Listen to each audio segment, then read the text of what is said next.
pero básicamente temas de repensar el conocimiento, temas de pensar las relaciones de experiencia del saber. El título de la conferencia de hoy es un extracto del libro de Innovación Pendiente que vimos el año pasado, que se puede descargar gratuitamente en la dirección innovacionpendiente.com. Voy a arrancar con una pregunta. ¿Cuántos de ustedes que dan clases o que trabajan en instituciones educativas prohíben el uso del teléfono en clase? ¿Podrían levantar la mano, por favor? Sí, más o menos un 15%, más o menos 20%. Uno esperaría que esta comunidad sea bastante más afín a usar el teléfono en clase, pero no necesariamente. Y esto es parte de un dilema importante que hoy día ocurre en la discusión en muchos países. ¿Es bueno incorporar al teléfono el dispositivo full time en clases o no? Algunos dicen que se distraen, otros dicen que es bueno porque amplifica el saber, pero lo que es claro es que es una tierra movediza, no hay un sí o un no, sino que tiene matices. Y de esos matices, de estos grises, es lo que yo quisiera centrar la discusión hoy. Porque las cosas no son blancas y negras. Voy a dar un ejemplo. Cuando ustedes tenían 15 años y pensaban en los adultos, veían a los de 18, a los de 20 y les parecían ancianos. Cuando llegaron a los 20 años, los de 20 no se veían tan viejos, ya 20, no se veían a los de 30 y a los de 40 como ya los viejitos. A medida que se fueron acercando a los 30 y a los 40, los de 30 están en bastante buena condición, los de 40 también. Y entonces ya los de 50 son los nuevos 30 y así, ¿no? Y vamos moviendo la barrera según la perspectiva que tenemos. Bueno, esto pasa también con la tecnología. Esto lo dice Adams, dice, la tecnología no es algo, sino que tiene que ver con el sujeto que lo observa. Adams dice, todo aquello que existe en el ecosistema cuando tú naciste no es tecnología, como la electricidad, está simplemente. Si la lavadora está cuando tú naciste, no es tecnología. Ahora, dice Adams, si hay algo que surge entre tus 15 y tus 35 años, bueno, no solamente es tecnología, sino que es emocionante. Y muy probablemente si lo aprovechas, puedes dedicar el resto de tu vida profesional a sacarle el máximo provecho. Ahora, todo aquello que surge después de los 35 es extraño, es invasivo, es peligroso, hay que tener distancia y probablemente la tecnología de mi época era mucho mejor, ¿no? Entonces, jugamos en este tránsito permanente en lo que nosotros entendemos por tecnología y la manera en que la valoramos. Les voy a contar, hace poco estaba en Sydney y pasé por fuera de una iglesia y había este cartel gigante que decía la Biblia es como Google Maps que te lleva al cielo. Y yo quería hacer como, ¿no? Bueno, nuestra relación con la tecnología ya no es solamente funcional, sino que generamos espacios de afecto, de relaciones con la tecnología. Y por supuesto de dependencia. Vamos a hablar un poco después de eso, de cómo administrar esa relación de dependencia. Es decir, en distintos momentos de la vida, distintas tecnologías han tenido distintas relaciones en la vida cotidiana. Pero hoy, Google y Wikipedia y YouTube son elementos fundamentales para tener una comunicación cotidiana. Si no está ese tercer hemisferio, parece que nos falta algo. Bueno, voy a arrancar con una historia. Había dos amigos, Eugenia y Román, íntimos amigos. Los dos geeks, les encantaba la tecnología y hacían negocios y emprendimientos con tecnología. Se mandaban todo el día mensajes, WhatsApp, videos, enlaces, hasta 10.000 WhatsApp se mandaban. La primera persona con la que hablaban en la mañana era con su amigo, si estaban en la misma ciudad, se juntaban y si no se mandaban mensajes. Tenían un enorme flujo de mensajes estos dos amigos entrañables. Un mal día, Román tiene un accidente automovilístico y fallece de inmediato. Eugenia quedó realmente desconsolada. Había perdido a su amigo del alma. Y dijo, ¿qué tengo de Román aparte de los recuerdos? Y dijo, tengo 10.000 mensajes. Eugenia sabía programar. Entonces construyó una red neuronal que le permitía a Eugenia escribir en un chat y recibir mensajes como si fuera Román. Un poquito. Ahora, ella dijo, siento como que está aquí, como que tiene el mismo sentido del humor. Y después dijo, a lo mejor puedo hacer que otras personas tengan esta experiencia, ya no con Román, sino que consigo mismo. ¿Cómo así? Desarrolló una red neuronal, una app que usted descarga. La red neuronal le hace algunas preguntas y empieza a aprender de usted. Entonces, ¿qué tal estuvo tu día? ¿Qué película viste? ¿Te gustó la película? ¿Cuál es tu mejor amigo? ¿Dónde te gusta viajar? Y poco a poco el algoritmo empieza a aprender características de tus intereses. Ustedes no me van a creer, pero hoy día hay adolescentes que se pasan miles de horas con este chatbot hablando consigo mismo. Es delirante. O sea, ni siquiera red social cuando uno habla con otros, habla consigo mismo y pasa, ¿cómo estás? Bien, y tú, qué bueno, ¿y te gusta la Coca-Cola? Sí, claro, yo te dije, Jeffrey, me gusta la Coca-Cola, tú me dices, bueno. Esa autosatisfacción personal, uno cree que es un delirio, pero hoy día la gente lo está usando. ¿Por qué? Dicen, bueno, en las redes sociales uno tiene que aparentar lo que no es. En esta no, en esta uno es transparente. Bueno, la pueden descargar a aquellos que les interese tener este amigo virtual, que tienen problemas en casa o no tienen buena capacidad de hacer relaciones, aquí pueden tener este amigo más barato, réplica.alo. Bueno, en ese mundo nos está tocando vivir. A nosotros nos puede parecer tecnología, a los chicos que vienen no nos va a parecer. La generación que tenemos hoy día es esta que viene después de los millennials, y la generación Z. ¿Han escuchado? Tienen entre 5 y 20 años, son competitivos, dicen que son más realistas y ambiciosos que los millennials. Interesante. El millennial está quedando viejo, tienen más grados de educación y valoran otras formas de aprender, no solamente la educación formal. Son 100% digitales, siempre están con una pantalla o varias pantallas en la mano. Y son muy fieles a su carrera y no necesariamente a las organizaciones en las que trabajan. Y esto es bien importante porque en pocos años van a ocupar el 20 o el 30% del mercado laboral. Entonces, esta generación se formó en una época bastante esquizofrénica, porque se formó en un sistema educativo uniforme, estandarizado, que rinde tributo a las pruebas estandarizadas internacionales y que al mismo tiempo ellos juegan en espacios líquidos, más lúdicos, de experimentación y exploración. Juegan como en dos bandas. Dicen que su capacidad de atención no es limitada, pero que a los 8 segundos si la información no les interesa, la eliminan. Así que va a ser difícil enseñar. Ahora, hacen cualquier cosa por un like, porque son fanáticos de las redes sociales. Como eso, subirse arriba de un edificio, tomarse una selfie en un lugar peligrosísimo para conseguir muchos likes. Dicen que la prueba del amor de esta generación es entregar la contraseña de tu red social. Ahora, para aquellos que están pensando que esta generación se va a dedicar a trabajar en Internet, tengo un mal análisis. El índice bursátil de Standard & Poor's, de las 500 principales compañías en el mercado americano, de esas 500, más del 20% son compañías tecnológicas, pero solamente emplean al 3% del mercado laboral norteamericano. Es decir, empresas que tienen una enorme presencia en Internet requieren pocos empleados. Es decir, vamos a ver un ejemplo. Si juntamos todos los empleados de Google, los de Facebook, los de Twitter, los de Apple, los de YouTube, los de Instagram y los de LinkedIn, donde probablemente pasa la gran mayoría de la información, donde el mundo occidental interactúa a través de Internet, todos esos empleados son menos que los que contrata hoy día la General Motors. Es decir, a un cambio de innovación, a un cambio de evolución y una demanda distinta en el mercado laboral. Y eso es algo que cambia la vida. Ahora, voy a salir del closet. Yo soy más pro-humano que anti-máquina. Me parece por sobre todo pensar qué papel vamos a jugar en una época donde las máquinas son menos tontas y los teléfonos inteligentes no son tan inteligentes. Finn publicó hace poco un libro que se llama ¿Qué es lo que quieren los algoritmos? Y dice cosas que les recomiendo que revisen porque te dejan un poquito preocupados. Dice, en algún momento del 2000 dejamos de usar los teléfonos y empezamos a confiar en los teléfonos. Por eso no podemos ir al trabajo o a la universidad si olvidamos el teléfono, porque hay un tercer hemisferio. Pero además, los teléfonos, los software que usamos, las apps, son sistemas de organización de datos que ayudan a jerarquizar datos. Cuando tú quieres ir a un restaurante, le preguntas a TripAdvisor y TripAdvisor te da lo que sugerencias. Bueno, esa jerarquización no es ecuánime, responde a un determinado conjunto de intereses. Entonces, el autor lo que nos dice es, ojo, nuestra relación con la sociedad, nuestra relación con la realidad, mientras más usamos los algoritmos, más filtrada es. Es una suerte como de economía de la abstracción. Quizás no es tan mala la idea de Al-Clini de que a veces hay que aprender a emanciparse de esto, porque todos esos sujetos que están en nuestra vida cotidiana inciden en la manera en que nosotros interactuamos con la realidad. Y eso implica entonces pensar en un nuevo margen, y voy a hablar sobre eso más adelante, una nueva característica de habilidades digitales que trasciende sustantivamente el uso instrumental de lo que es posible.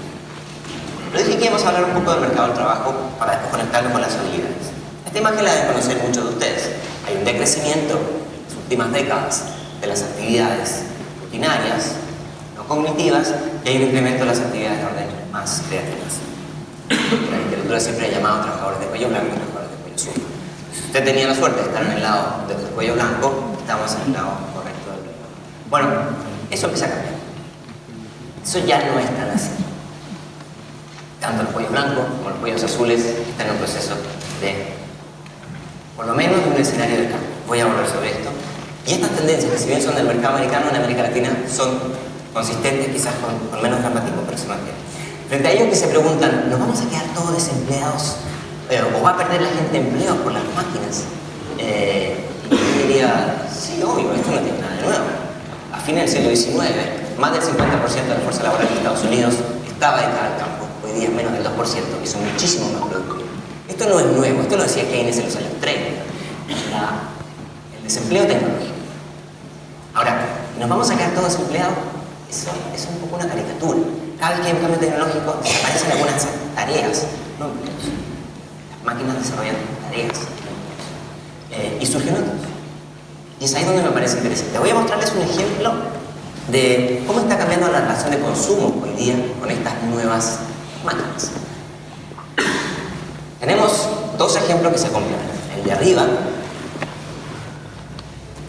es una experiencia de compra en un supermercado de comida rápida, donde usted ya no tiene que pasar una moneda, no tiene que pasar un billete, no tiene que pasar una tarjeta de crédito, solamente consume y paga con su nueva identidad, que es reconocimiento facial. Entonces usted va a poner la cara, o le pone la cara al amigo, o le pague, y ya con eso tiene resuelto porque le llega la cuenta a bancaria, como lo hace uno. Y abajo está el proyecto de Amazon Go, que Amazon dijo que va a implementar este año, donde usted entra al supermercado, recoge las cosas que quiere y ya ni siquiera pasa por el cajero electrónico con el código de barras, sino que se las lleva, porque tiene un RFID que lo que hace es reconocer, identificar, lo carga a tu cuenta y te lo manda a casa. Ya lo veré, ya me veré cuando digamos en las próximas generaciones. Me acuerdo en mi época cuando había cajeros humanos. Bueno, esto va a generar oportunidades. También a algunas personas no les va a ir bien. Va a implicar una enorme reconversión por el surgimiento de estos nuevos personajes. De un montón de agentes inteligentes, o por lo menos menos tontos, que tienen capacidad de reconocimiento de voz, de texto, de imagen, procesamiento, sistematización de los errores y generar capacidades que hacen mímesis a las habilidades cognitivas. ¿Se acuerdan de la web 2.0? ¿Se acuerdan cuando era innovación? Bueno, ya no lo es, ¿cierto? En el 2007 decía, wow, tú eres la persona del año porque tú vas a hacer y poner tu voz en todos los lugares. Y estábamos todos muy contentos porque todos teníamos nuestra foto, nuestro blog, ¿sí? Bueno, pasaron 10 años y ahora ya no eres eso, sino que eres solamente un punto que genera datos que entrena un algoritmo. Es decir, en 10 años cambió bastante el ecosistema de Internet y además que se ha ido concentrando en unas pocas manos. Entonces, cada vez que buscas una canción en Spotify, el algoritmo sabe cuáles son tus patrones de consumo. Cada vez que haces una traducción en Google Traductor, el traductor sabe lo que estás leyendo. Lo mismo con los libros, lo mismo con Netflix. Es decir, hacemos algoritmos cada vez más inteligentes. ¿Es esto bueno o malo? Bueno, depende del uso que le demos, obviamente. No es en sí algo bueno o malo. Esto lo dice Harari en su libro Homo Deus. Dice, hoy día hay una suerte como de nueva religión, filosofía, dataísmo. Lo que en algún momento Berta Lanafi llamaba teoría de sistemas, él lo llama dataísmo. Es decir, somos sistemas de datos, ¿no? Generamos datos. Voy a la playa, me tomo una foto de mis pies, la subo a Facebook, espero que me den likes, me siento bien, lo comparto con otra persona, se lo mando a otro, lo edito, etcétera, etcétera, etcétera. Somos sistemas de procesamiento de datos. Y entonces hoy día, esta religión parece que sugiere, todo tiene que estar conectado y siempre conectado. Por eso, el Internet de las cosas sugiere, mientras más cosas están conectadas, más inteligentes se vuelven. Bueno, bien, pero eso también va a implicar consecuencias a nivel social. Y a nivel de educación va a implicar también empezar a formar en áreas donde todavía estamos muy flojos, me parece. Quiero dar un ejemplo de cómo se acerca esto de la inteligencia artificial a nuestra vida cotidiana. Esta investigación que publicó la Universidad de Stanford le pidió a personas autorización para entrar a su perfil de Facebook, que decía, estamos haciendo un estudio de comportamiento. Más de 85.000 personas lo autorizan. Y entonces lo que ellos hicieron fue desarrollar un algoritmo que hacía una trazabilidad de los likes que tú haces. Y el algoritmo resultó ser más o menos interesante. Mira los resultados. Con 100 likes que haces, el algoritmo predice tu orientación sexual, tu origen étnico, tu opinión religiosa, tu nivel político, opinión religiosa y política, tu nivel de inteligencia, si consumes sustancias adictivas, si tienes padres divorciados o no, a ese nivel. Con 100 likes. Con 150 te conoce mejor que tu pareja. O sea, cada vez que preguntan en casa, ¿qué pasa, mi amor? No, nada. Bueno, vayan a Facebook y pregunten. Y con 250 el algoritmo te conoce mejor que a ti. Esta es la capacidad de predicción que tiene esto, y esto, quiero decir, se está usando hoy día y se usó en la campaña de Trump versus Hillary a un nivel abrumado. Vamos a ver cómo funcionan estos sistemas. ¿Alguien jugó alguna vez Atari? ¿Puede levantar la mano, por favor? Varios. Bienvenidos a mi club. Bueno, Google DeepMind hace pocos meses publicó un estudio donde mostraba que ellos desarrollaron un algoritmo para que aprendiera a jugar Atari. Es decir, no le dieron las reglas, no le dijeron cómo ganar con el tarjeta. Le enseñaron cuál era Atari y le dieron, bueno, a ver cómo lo haces. Y entonces el algoritmo empezó a cometer errores, pero empezó a entender cómo la pelota se caía y por dónde caía, ¿no? Y entonces empezó a hacer de nuevo mímesis de los procesos cognitivos. Y empezó a identificar cómo están los errores y empezó a hacer un análisis automático de las funciones de lo que estaba ocurriendo. Lo mismo que hace un bot cuando va a Wikipedia y nos ayuda a editar algún contenido. Hay bots buenos y bots malos.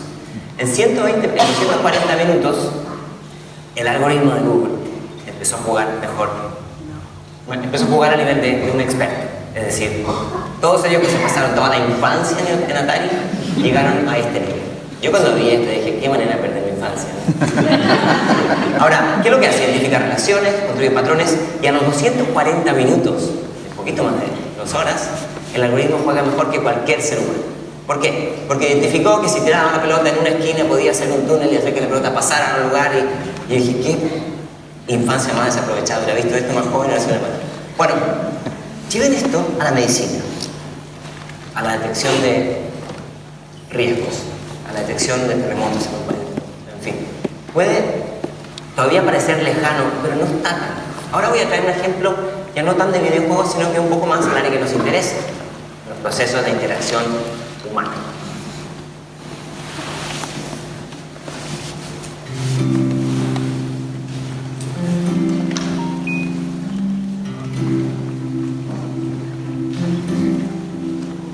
Hi, my name is Lily. Nice to meet you. How far is the moon? It's about 250,000 miles. That's a lot. It's 2 plus 2. 4. Awesome job, Grayson. What is the speed of light? The speed of light is 186,000 miles per second.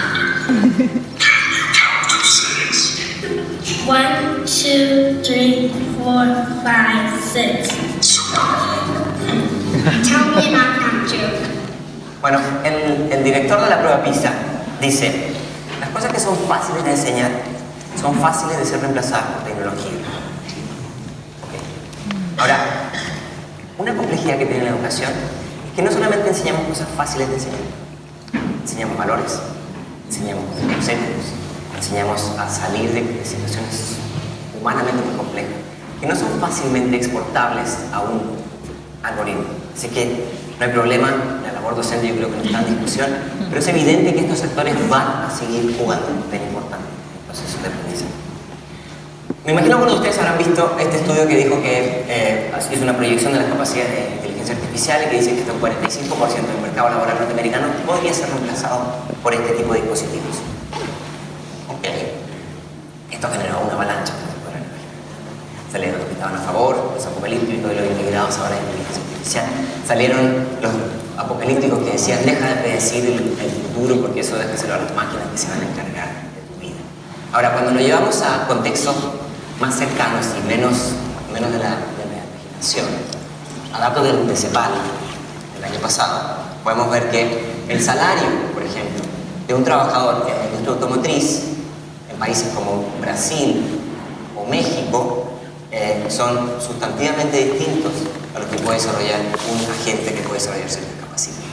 Y algo bastante parecido con un electricista comparando los salarios de Brasil, Chile y México. Hoy día es mucho más caro hacer este tipo de desarrollo, pero el crecimiento exponencial va a mostrarnos que va a haber un cruce más temprano que tarde hacia el 2030. Ok.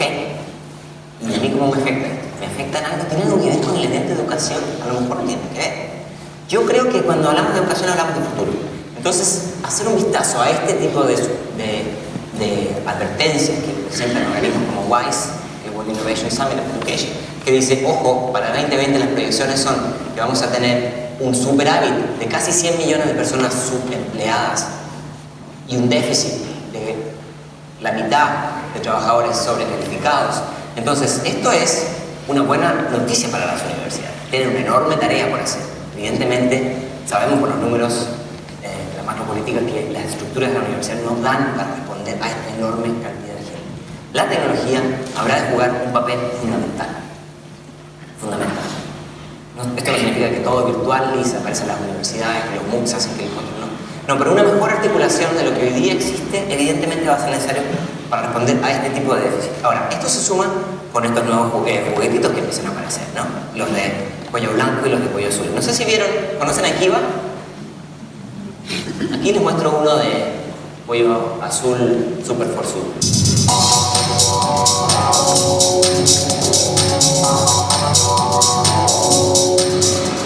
Estos robots no son juguetes, son los nuevos empleados de Amazon y se llaman Kiva.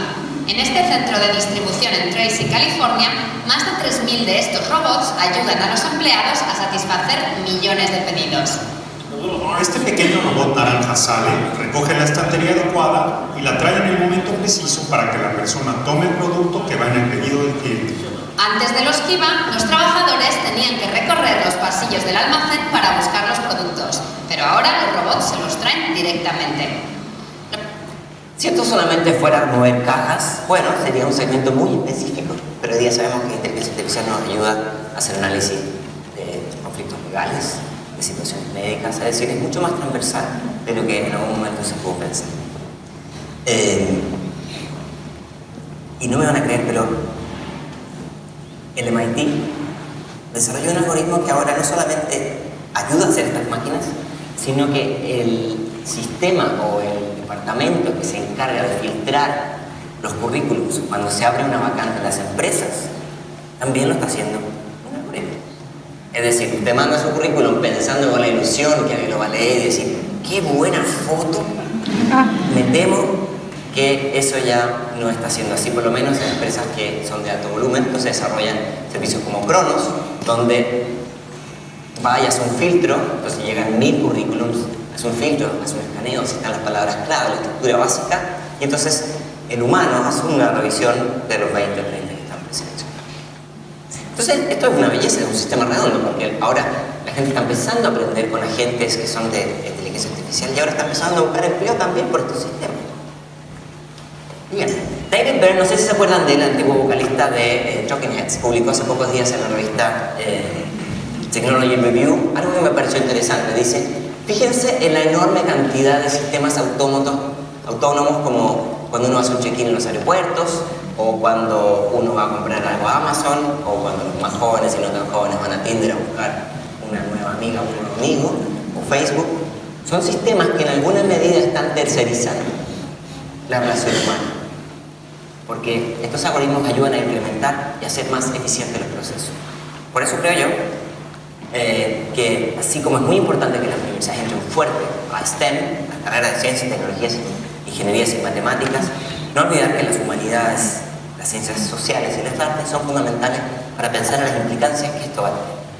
Ahora, ¿quieren conversar? Conversar. Yo creo que solemos, esto es una frase mía, pero solemos sobredimensionar los impactos de las cosas tecnológicas a corto plazo e ignorarlas a largo plazo. Alguien con un poco de menos dramatismo publicó este libro que se llama Humanics, se lo recomiendo, que sugiere pensar en un perfil que no es ni uno ni otro, sino que es un híbrido. Es pensar en cómo preparar a las nuevas generaciones profesionales para trabajar en un entorno donde va a haber más máquinas. No máquinas que persiguen a personas tipo Terminator o máquinas que hacen que las personas no sirvan, pero en un ejercicio de mucha mejor articulación. Y él plantea que hay 3 habilidades fundamentales. El alfabetismo de datos, el mundo de Big Data es fundamental entender cómo los datos funcionan y el flujo de datos. El alfabetismo tecnológico, entender cómo los sistemas tecnológicos funcionan. Y y el fanatismo humano. Entender cómo las personas actuamos, cómo colaboramos, qué implicancias éticas tienen todos estos factores y cómo creamos, bajo 4 formas de pensamiento que se pueden complementar: sistémico, emprendimiento, adaptabilidad cultural y pensamiento crítico. Lo publicó hace poquito tiempo MIT Press, y se lo recomiendo mucho porque me parece que sale de este dicotomismo de las tecnologías se encargan o son los humanos sobre las tecnologías. Bueno, suficiente de futuro. Ya hablé suficiente de futuro. Les quiero decir que soy un decepcionado porque nos prometieron que para el 2019 los autos iban a volar y todavía no vuelan.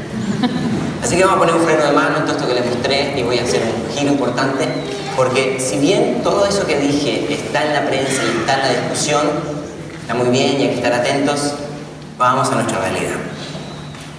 Los cambios tecnológicos ocurren a una velocidad exponencial.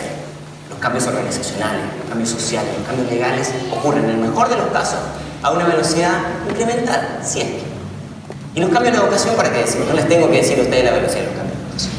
Entonces, hay que entender que la velocidad de estas transformaciones que estamos viendo no van a ir a la velocidad del cambio de las universidades.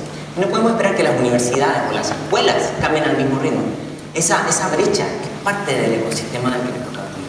El tema está en cómo filtrar el ruido de la señal, cómo identificar lo más sustantivo y dejar ir lo demás. Y no sentirnos defraudados porque hay una maquinita que carga cajas más fuertes que nosotros. Klein Shinky, profesor de la NYU, decía: las revoluciones no ocurren cuando las sociedades adoptan nuevas tecnologías. Las revoluciones ocurren cuando las sociedades adoptan nuevos comportamientos.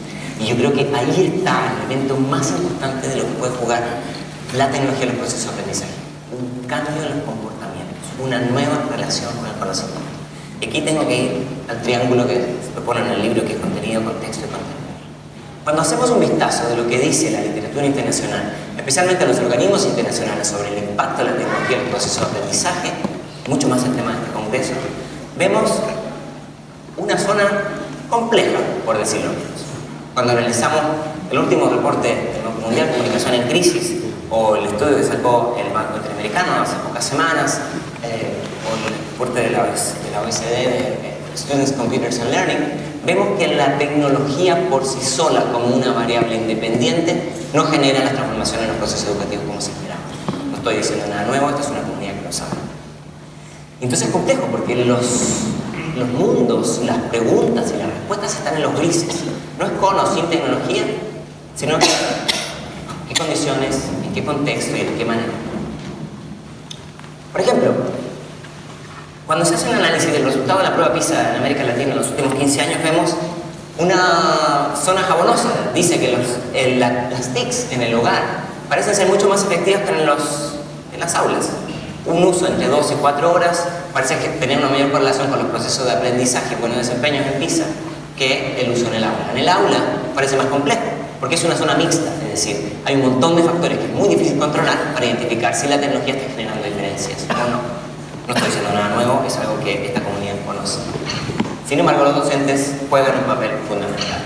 El uso, la orientación, la estrategia pedagógica que diseñan los educadores es el elemento que marca la diferencia. Yo trabajo en el Plan Ceibal. Bueno, yo con la Fundación del Centro de Estudios, pero trabajo en el Plan Ceibal en Uruguay. Y estas preguntas nos las venimos haciendo hace tiempo.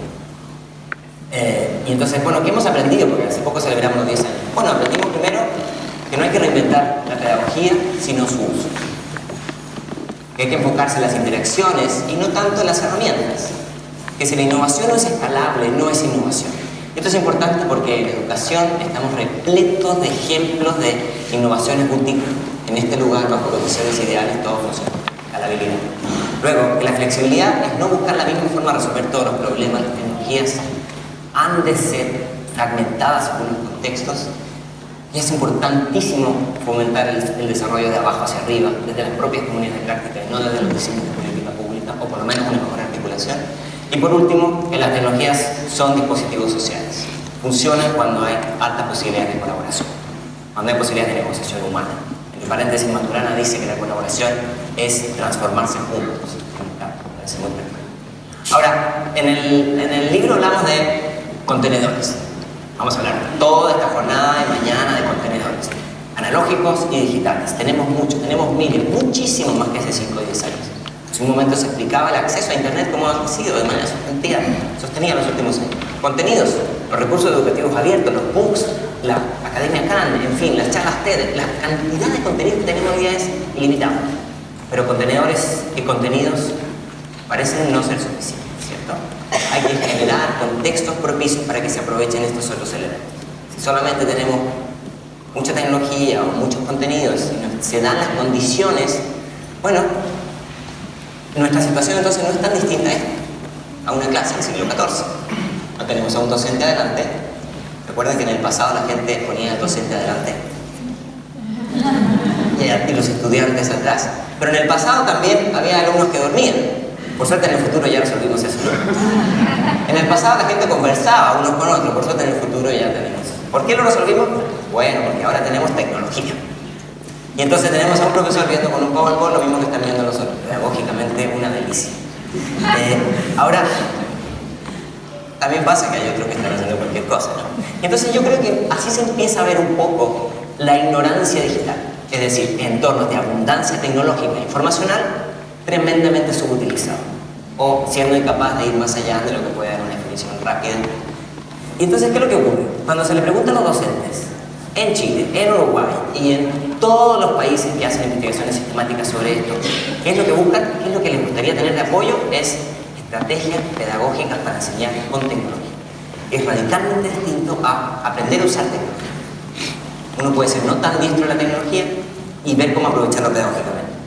¿Y entonces por qué? Porque están apareciendo estos nuevos lenguajes.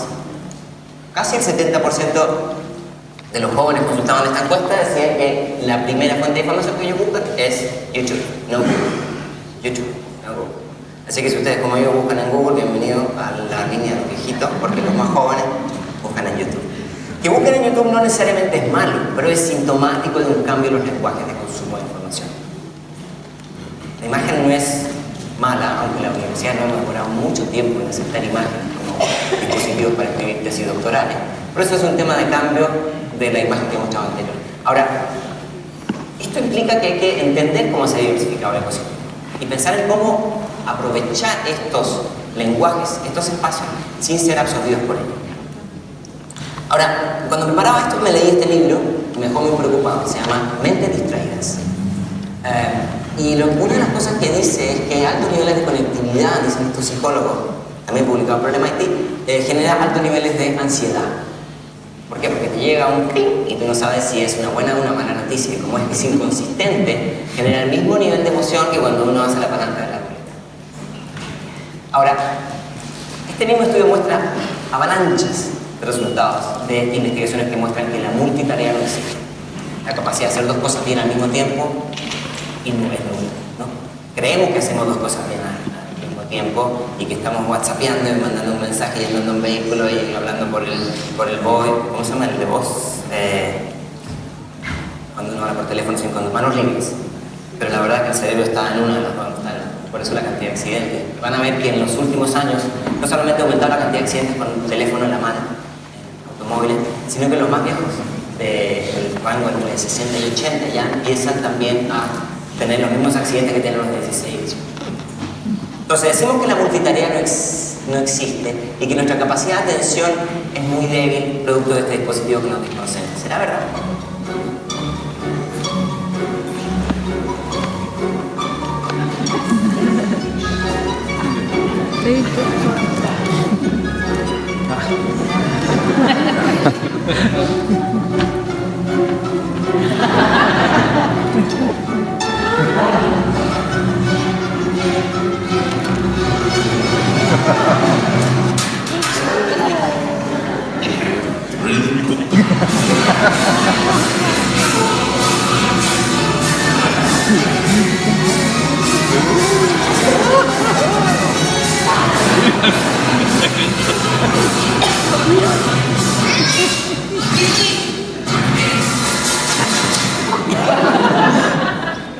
Bueno, entonces les propongo algo. Les propongo cuando discutamos alfabetismo digital o el nombre que le queramos poner, porque siempre le cambiamos nombre, destreza digital, el uso diestro de información, informacionalidad, el nombre que le queramos poner, piensen en la capacidad de desconectarse también como una habilidad digital. Es una ironía, porque antes era que todo el mundo se conecte. Y ahora que todo el mundo está conectado, va a decir, bueno, y a lo mejor hay que desconectarse en algunos momentos. Aprender a construir nuevos límites en un entorno que los contextos son bastante caóticos. Contexto formal e informal, individual y colectivo, privado y público, escuela, trabajo, familia, se desdibuja. Y por eso que a veces uno manda un mensaje a la comunidad equivocada y se mete en problemas. A ver, 4 ideas para pensar en estos contextos. La primera tiene que ver con acción. Pensar en que la distancia genera nuevos códigos. Y no todo el mundo lo entiende. Hay gente que se ha metido en problemas con el entender esto. La distancia genera nuevas formas de relacionar. Y hay que entender que no es lo mismo estar cara a cara que estar con otra persona a través de la pantalla. Y estos códigos no los tenemos bien desarrollados. Y algunos se meten en problemas. Problemas gruesos, canales grandes.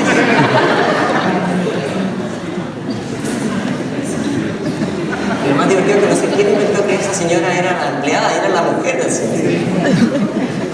La cantidad de entrevistas que da este hombre después de esto diciendo, bueno, la verdad fue un error no poder cerrar la puerta. Esto es sinónimo de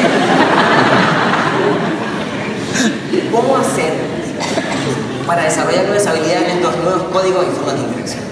Segundo elemento tiene que ver con las maneras de pensar. ¿Cómo hacemos para no dejar de pensar en una época en que vamos a buscar algo en Google y parece que lo responde antes de que lo preguntemos? ¿No? Entonces, ¿cuál es el costo de tener aparatos que piensan por nosotros? Instituciones como esta, que lo que estimulan es el pensamiento, ¿cómo hacemos para que esto sea un complemento y no una prótesis? El tercer elemento tiene que ver con saber desconectarse. Uno de los problemas que estamos viendo hoy día en los conciertos es que la gente va a los recitales y está todo el mundo con el teléfono grabando. Y lo que está atrás es un montón de luces, ¿no? Entonces está el músico cantando y lo único que ve es un teléfono llena de canta, llena de grita, está todo el mundo grabando. Y los músicos están realmente desesperados. Dicen, oye, no es por el video lo ponemos en YouTube, las fotos las dejamos los audios, pero canten conmigo porque vengo aquí y me dicen, no solo, está todo el mundo con el teléfono. Bueno, nadie le puso ninguna atención al músico. Esto pasa con muchos músicos y bandas importantes. Entonces se está empezando a adoptar esto, John, que son unos pequeños bolsillos que usted le entregan en la entrada del concierto, le ponen el celular, se queda usted con el teléfono, pero te lo cierran con una llave que no puede salir, ¿no? Y entonces, ahora sí el concierto vuelve a gritar, la gente vuelve a saltar, y entonces cuando sales te vuelven a dar tu teléfono y el asunto resuelto. Bueno, no me van a creer, pero hay escuelas que están empezando a usar esto en Europa. Y lo más terrible es que los profesores dicen, bueno, he vuelto a ver la cara de mis alumnos, me siento tan bien. Esto habla, me parece, de la difícil capacidad que tenemos que desarrollar de autorregulación. Fundamental, es fundamental. Y la última recomendación es, ojo, la vida es más que likes, tranquilo. O sea, si van a la playa y se toman una foto de los pies en la arena y la suben a Facebook y nadie pone like, tranquilo, no hay problema, te queremos. O sea, esta necesidad de autoafirmarse porque uno tiene likes, porque tiene amigos, me parece que también es una discusión que tenemos que tener como sociedad y en el contexto educativo también. A quienes les interese esto, les recomiendo darle un vistazo a esto, que es Acta Diurne, que es un manifiesto de decir, ojo, lo virtual también es real, se ve lo que se dice, pero también lo que no se dice, y entonces, bueno, ellos plantean algunas luces que me parecen interesantes a tomar en consideración en estos nuevos códigos. Ahora, ¿cambia la relación con la tecnología en estos contextos? Sí y no. Voy a dar un ejemplo. Muchos de ustedes han visto La Noche de Ronda, ¿no? Donde el capitán Francis Banking le pidió a Rembrandt que le tomara una imagen sobre él, ¿no? Pero además, estas dos personas que están aquí le dieron algo de dinero a Rembrandt para que apareciera en la foto. Y otras 18 personas más le pagaron menos dinero que el capitán para aparecer. O sea, yo veía esto y decía, esto es como una selfie, ¿no? Todo el mundo quiere aparecer en la foto. Y entonces algunos dicen, ya, pero ver la pantalla aquí con La Noche de Ronda no es lo mismo que verla ahí, Museo Amsterdam. Porque si estás frente al museo, estás frente a la tela, vas a sentir una cosa que no te da la pantalla. Y entonces aparece el tema. Y esta imagen es muy polémica. Algunos dicen, no, los chicos estaban buscando en Wikipedia sobre Rembrandt. Yo te decía, no, hay información afuera de Happy Hour y todo. Bueno, Estos son los límites que tenemos que aprender a construir, que son complejos y bastante difusos. ¿Por qué? Porque tenemos muchas experiencias en el proceso de aprendizaje donde se usa nueva o vieja tecnología para repetir viejas prácticas, enormes cantidades, ¿no? Tenemos también algunos usos de tecnología que permiten mejoras incrementales, es decir, de esto y ahora puede haber un poquito más, se suma una tercera dimensión. Cuando se hacen investigaciones que se comparan A o B en el sistema 2, usualmente vemos que no hay diferencias sustantivas y que no cambiaron un montón de otras tecnologías. No estoy diciendo que no signifique nada, pero estoy diciendo que cuando se hacen investigaciones y meta-investigaciones nos muestran que no es ese el elemento diferencial. Ahora, hay un tercer nivel que es menos tecnológico, pero es pedagógicamente más relevante. Cuando se generan espacios de negociación social de conocimiento. Aquí tenemos chicos en New Hampshire con chicos de Buenos Aires. Están vía Skype, trabajando y escribiendo un archivo en Google Drive, negociando conocimiento, viendo distintas maneras, utilizando una segunda lengua, etcétera, etcétera, etcétera. ¿Por qué esto es interesante? Porque desde lo tecnológico puede llegar a ser un poco aburrido, desde lo cognitivo es mucho más relevante. Entonces, podemos abstraer esto y llevarlo a dos niveles. Un nivel 1, que es utilizar tecnología para mejorar procesos, ¿no? Yo te entrego la fotocopia y ahora te entrego el PDF. Mejora el proceso, baja los costos, menor impacto de la venta.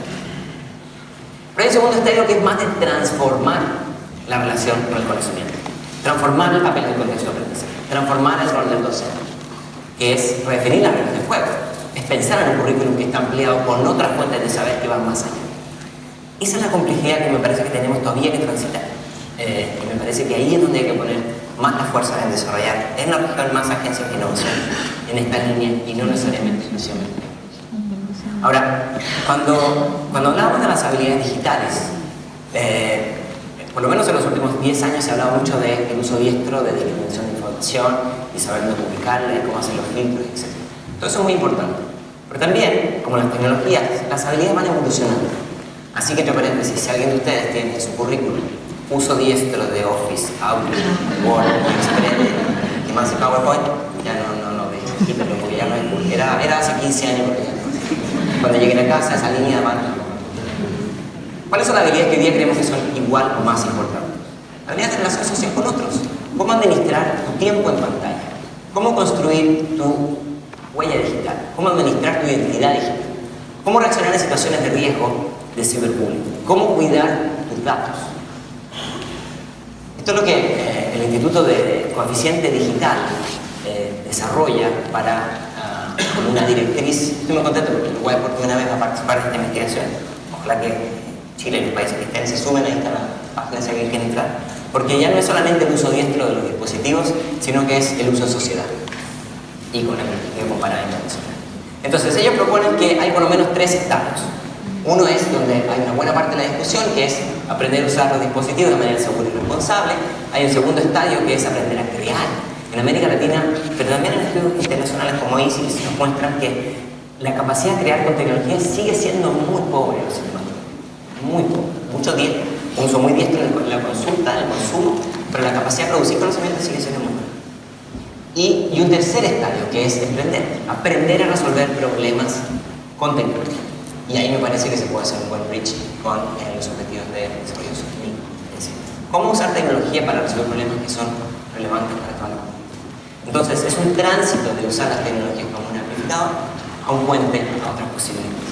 Y aquí me parece que es interesante la discusión que se está teniendo en términos de cómo avanzamos también para contemplar en este mapa el pensamiento computacional como una habilidad para niños, no solamente para adultos.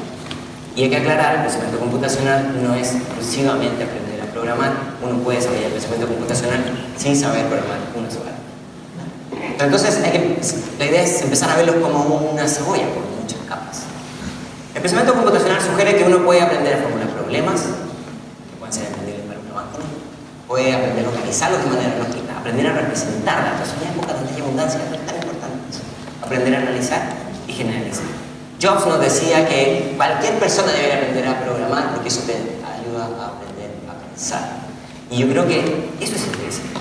Si vamos más allá de la tecnología, utilizamos algunas de estas características para aprender a pensar de una manera distinta, de la misma manera que el pensamiento científico te ayuda a pensar de una manera distinta, que el pensamiento lógico te ayuda a pensar de una manera distinta. o que la filosofía.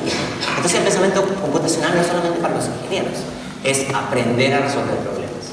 Y en una época donde sabemos que muchas de las cosas que vamos a enseñar van a quedar obsoletos, es fundamental.